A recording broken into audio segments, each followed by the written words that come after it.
Eu passei 6 anos presa por um crime que eu juro por tudo que é mais sagrado que eu não cometi. E sabe o pior? Foi minha melhor amiga quem me colocou lá. Você não esquece o cheiro da cela. É um cheiro que gruda no couro cabeludo, na garganta, na alma.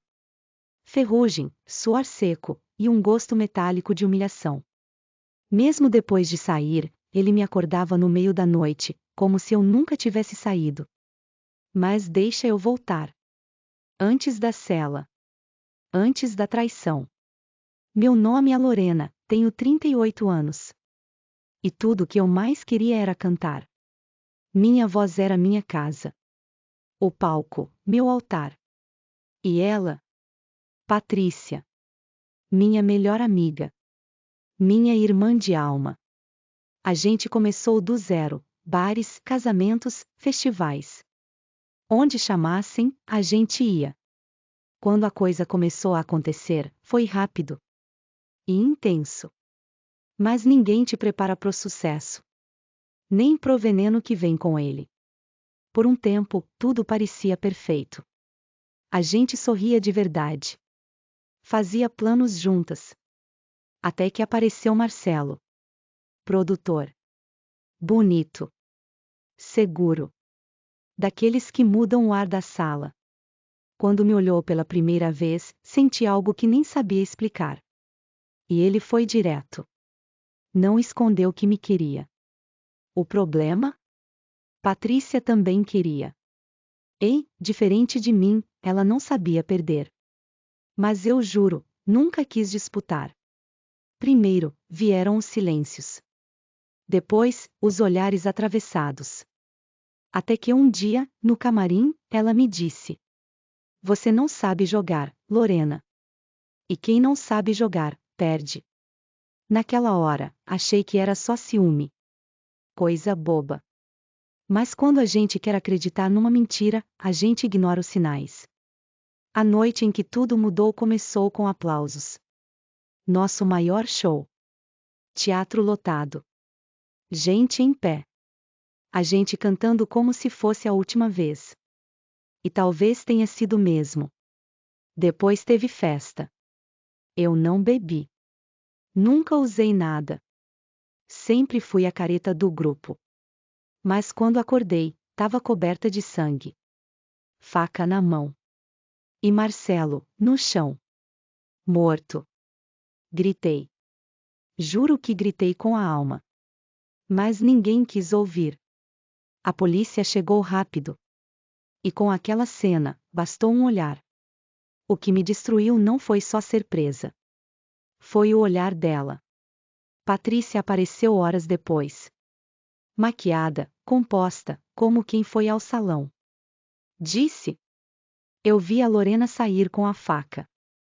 Ela dizia que ele era dela. Que se não fosse dela, não seria de mais ninguém. Meu chão desapareceu. Tentei falar. Mas quem acredita numa mulher negra, pobre, contra uma loira doce, com lágrimas perfeitas? Meu defensor público? Um homem cansado. Minha mãe? Chorava escondido, com vergonha da filha assassina. E Patrícia? Chorou na TV. Disse que sentia minha falta. Que me amava. E gravou álbum solo. Na cadeia, eu morri aos poucos. A cada aniversário esquecido. A cada carta que não chegou. A cada noite que o frio lembrava, lá fora, ninguém me esperava. Mas o pior era não entender por quê. Por que ela fez isso? Marcelo era só uma desculpa? Revivia cada detalhe, tentando encontrar o momento exato em que ela deixou de me amar. Até que, 5 anos depois, chegou a carta. Sem remetente. Uma folha simples. Dizia: Ela não é quem você pensa. E ele também não era. Tremi. Repeti as palavras 1000 vezes. E junto, uma foto antiga. Nós 3. Atrás, escrito à mão. Quem matou sabia exatamente o que fazia. Algo acendeu dentro de mim. Um sopro de lucidez. Eu decidi, Ia sair de lá e descobrir tudo. Ia limpar meu nome. E descobri. Mas não do jeito que eu queria. Faltavam 3 meses para minha condicional quando a cela ao lado recebeu uma nova detenta. Falava pouco. Observava muito. No 3º dia, ela disse: Eu sei quem é você. E sei o que a Patrícia fez. Naquela noite, não dormi. No dia seguinte, ela contou tudo. Marcelo não era só produtor. Ele lavava dinheiro. Chantagem, esquema sujo. E Patrícia? Era parceira dele. Mas algo deu errado. Ele quis sair. Ameaçou contar tudo. Levar ela junto. Mas ela foi mais rápida. Eu não queria acreditar. Mas ela tinha provas. Fotos. Recibos. Áudios. Disse que foi amante dele. E que, depois da morte dele, foi descartada. Mas guardou tudo. Por precaução. Ali, entendi, minha vida tinha sido um palco. Mas eu era figurante na peça da Patrícia. Ela escreveu meu papel e escolheu meu figurino. Dirigiu minha cena final. Agora, eu tinha 2 caminhos: sair da cadeia e tentar recomeçar. Ou puxar o fio até o fim. Eu escolhi o segundo. E eu nem imaginava até onde aquele fio ia me levar. A liberdade tem gosto de medo quando você sabe que a verdade pode ser ainda pior que a mentira que te aprisionou. Saí da cadeia numa manhã cinzenta, como se o céu soubesse o que me esperava. Recomeços não são como nos filmes. Não há flores na porta da saída, nem abraços. Só silêncio. Um mundo que seguiu sem mim. Minha mãe morreu enquanto eu estava presa. Câncer. Nunca me escreveu, nem se despediu. Descobri pela assistente social, como quem recebe um papel qualquer. Um adeus seco. Como se a filha dela tivesse morrido antes. Saí com uma bolsa de roupas usadas, um celular velho e um endereço rabiscado num papel amassado, Rua das Acácias 117. Procurar por Antônio. Era o contato da mulher da cela ao lado. A amante de Marcelo. O último fio da teia. Na porta, fui recebida por um homem grisalho, de olhar duro. Quando confirmei quem eu era, ele me deixou entrar e apontou para uma caixa sobre a mesa. Dentro dela, estavam os rastros do que realmente aconteceu. Cartas, fotos, gravações, recibos, provas. Fragmentos de uma história que alguém tentou apagar, mas que sobreviveu. Em uma das fitas, Marcelo dizia que não aguentava mais. Que tudo tinha ido longe demais. Que não queria continuar. Depois, a voz dela. Fria, calculada. Um tom que carregava poder, como quem já sabia o final da história. Aquele áudio revelou mais do que palavras, mostrou o quanto eu tinha sido manipulada, usada, descartada. Patrícia e Marcelo lavavam dinheiro por meio de contratos falsos, shows que nunca existiram, campanhas forjadas. Tudo passava por paraísos fiscais e voltava limpo. Mas Marcelo se apaixonou por mim. E esse foi o erro. Não meu. Mas dele. Porque, se ele se aproximasse de mim, começaria a querer sair. E para sair, precisaria falar. E para falar, precisaria da minha confiança. Ela não podia permitir. Eu era o risco. Mesmo sem saber de nada, eu estava no caminho. E por isso, fui eliminada. Naquela noite, dormi na casa do Antônio. No dia seguinte, ele me entregou um envelope com um aviso: Patrícia tinha se tornado ainda mais poderosa. Política, empresários, mídia. Qualquer tentativa de enfrentá-la era praticamente uma sentença. Mas eu não me importava. Porque a mulher que entrou na cadeia morreu ali dentro. A que saiu era feita de cacos. Mas cacos cortam. Mergulhei naquelas provas. Passei noites acordada, conectando pontos, montando mapas, revivendo dores. Cada detalhe revelava um novo rosto, uma nova mentira. Patrícia não destruiu apenas minha vida. Ela varreu todos que sabiam demais. Marcelo não foi o único. Encontrei o nome de Joana Ribeiro, jornalista investigativa. 3 dias antes da morte de Marcelo, ele mandou um e-mail para ela com um contrato fraudado. A mensagem nunca foi aberta. E ela desapareceu. Vasculhei tudo até encontrar uma matéria antiga: jornalista investigativa desaparece após denúncia anônima envolvendo gravadora. A foto dela era familiar. Ela esteve num dos nossos shows. Tiramos uma foto juntas. E, olhando agora, vi o olhar de Patrícia sobre ela. Um olhar que atravessava. Naquele momento, percebi, Patrícia eliminava qualquer ameaça. E fazia isso sem hesitar. Decidi vê-la. Não para confronto. Ainda não. Só queria olhar nos olhos dela. Sentir se o gelo ainda estava lá.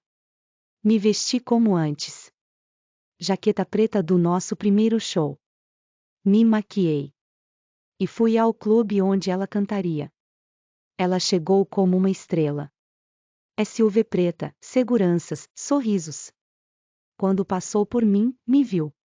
E sorriu. Como se nada tivesse acontecido. Como se eu fosse só uma lembrança distante. Fingiu empatia. Distorceu a realidade com a leveza de quem faz isso há anos. Naquela noite, não chorei. Só assisti. No dia seguinte, o recado chegou.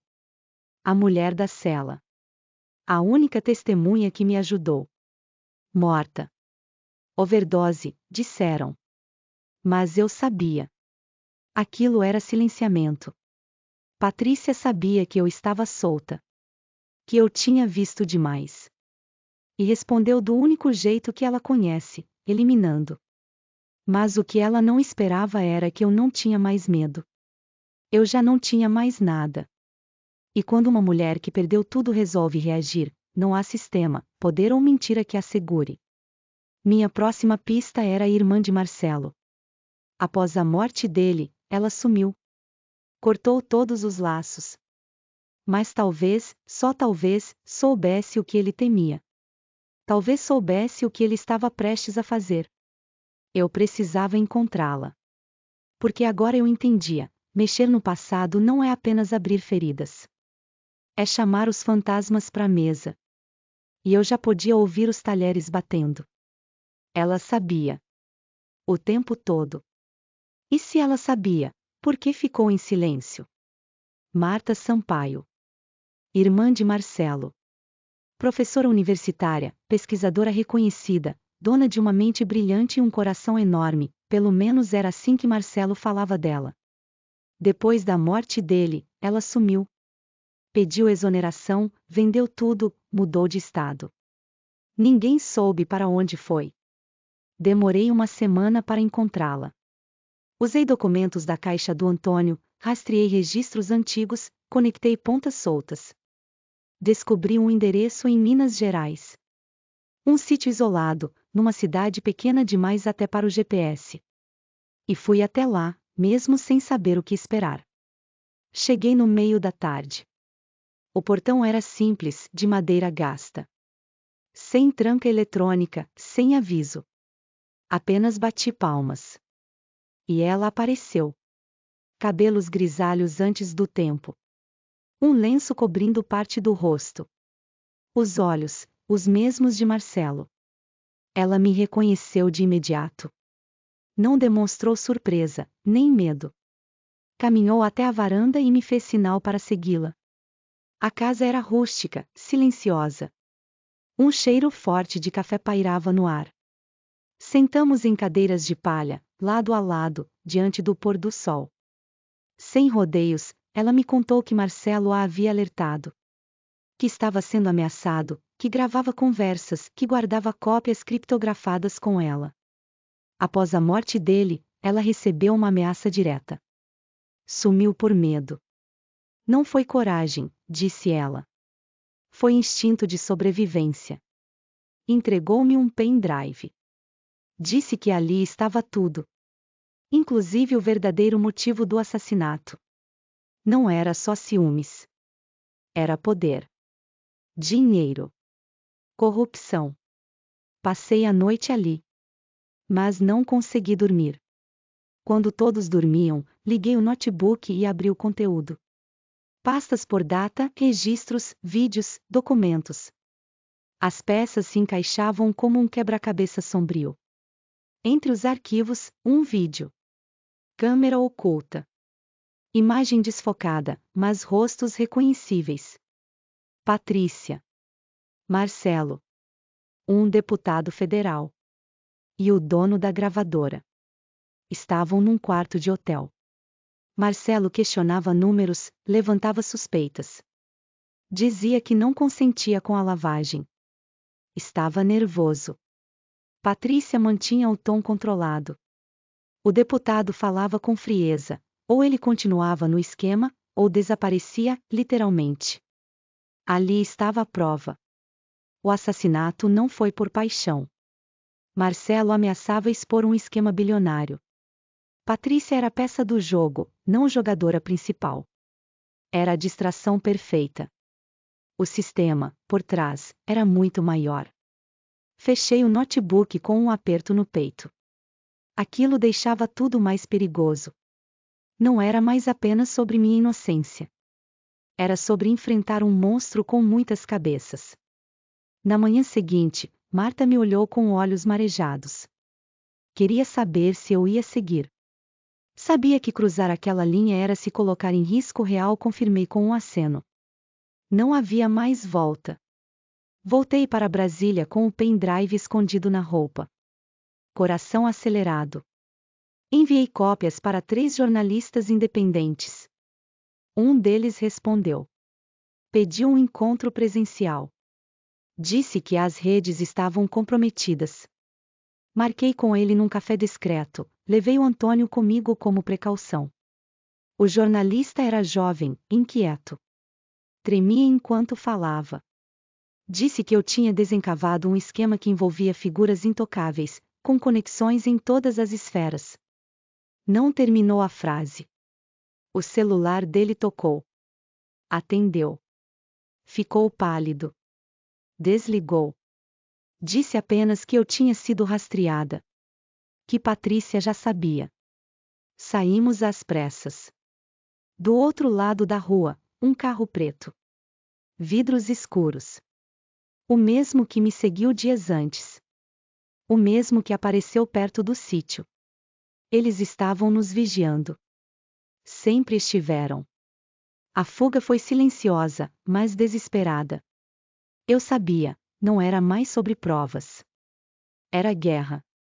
E eu precisava agir rápido. Patrícia era o rosto.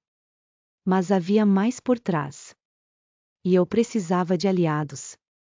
Pessoas que também foram feridas por ela. Pessoas com motivos para falar. Entre os áudios do pendrive, havia menção a um nome esquecido, o ex-marido do deputado. Aparecia em registros de divórcio. Um homem que sumiu da mídia após um acidente misterioso. Ninguém mais o mencionava. Mas ele sabia. Sabia o suficiente para desaparecer. A próxima fase seria encontrá-lo. Talvez ele estivesse escondido. Talvez estivesse esperando alguém ousado bastante para perguntar. Eu estava pronta. Porque quando você perde tudo, não resta medo. Só verdade. Tem verdades que salvam. Outras que matam. E tem aquelas que fazem as duas coisas ao mesmo tempo. Rafael Alencar. O nome quase esquecido da imprensa. Ex-marido do deputado Estevão Leal. Sumiu dos holofotes após um acidente doméstico que o deixou entre a vida e a morte. Nenhum rastro desde então. Nenhuma menção. Apenas silêncio. Mas o pendrive contava outra história. Num dos áudios, o deputado falava ao telefone com raiva e pressa. Dizia que Rafael não era uma ameaça. Que estava em surto. Que ninguém acreditava em doido. As palavras soaram como um alerta. Doido? Ou silenciado? Fui atrás. Vasculhei registros, documentos, arquivos médicos. Descobri o nome de uma clínica psiquiátrica no entorno de Brasília. Particular, isolada, quase clandestina. Um lugar criado para esconder, não tratar. Lá, havia um paciente internado há 7 anos sob identidade falsa. Falsifiquei documentos. Me fiz passar por parente. Entrei. O cheiro de remédio e o silêncio sufocante me transportaram direto para os dias na cela. Mas eu segui. Ele estava numa sala pequena, encarando a janela, imóvel. Os cabelos, grisalhos. O rosto, abatido. Mas os olhos, ainda atentos. Me aproximei. Ele sussurrou que me conhecia. Me ouviu em silêncio quando falei meu nome. Então chorou. Um choro contido, seco, vindo de um lugar que há muito tempo não conhecia alívio. Rafael contou tudo. Que foi silenciado porque sabia demais. Que Marcelo havia tentado entregar as provas para ele, mas foi interceptado. Que Patrícia participou. Que ela matou. Fria. Sem hesitar. Que ele tentou gritar, mas foi enterrado vivo num diagnóstico forjado. Uma cela sem grades. Gravei tudo. Cada palavra. Prometi tirá-lo dali. Mas antes, havia algo que precisava terminar. Enviei uma mensagem direta, curta, de um número descartável. Marquei um encontro no mesmo teatro do nosso primeiro show. O palco onde tudo começou, e onde, agora, tudo terminaria. Paguei pelo aluguel com dinheiro vivo. 1 hora. Só nós duas. Sem plateia. Sem testemunhas. Ela chegou pontualmente. Vestida como sempre, impecável. Mas algo no olhar vacilava. Quando me viu no centro do palco, cercada de arquivos, a expressão dela mudou. O medo, enfim, apareceu. Eu permaneci sentada. Não disse nada de imediato. Apenas abri o notebook e comecei a exibir o que havia reunido. Áudios. Vídeos. Provas. A gravação de Rafael. Aos poucos, a segurança dela se dissolveu. O tom arrogante deu lugar ao silêncio. Até que, por fim, murmurou uma justificativa que não era mais que vaidade ferida. Ela havia me usado. Me apagado. Me enterrado viva. Tudo por conveniência. Eu era apenas a peça mais descartável de um jogo sujo demais para permitir erros. Saí dali sem olhar para trás. Em menos de 2 dias, a verdade explodiu. Manchetes, reportagens, escândalo nacional. Patrícia foi presa em frente às câmeras. A cantora consagrada, agora algemada, sem figurino, sem maquiagem, sem roteiro. O mesmo palco onde ela brilhava virou o altar da sua ruína. Rafael foi retirado da clínica com ajuda jurídica. ONGs, jornalistas, advogados, todos juntos. Pela primeira vez em anos, ele foi ouvido. Sua voz, desacreditada por tanto tempo, virou peça-chave na acusação. Minha inocência foi reconhecida. Meu nome, limpo. Mas a justiça tardia não devolve o tempo. Não devolve os dias perdidos, as noites sem voz, a dignidade roubada. Não apaga as marcas da cela, o gosto metálico da humilhação, o silêncio da ausência. Vieram os convites. Entrevistas. Propostas de livros, filmes. Recusei todos. Minha história não é espetáculo.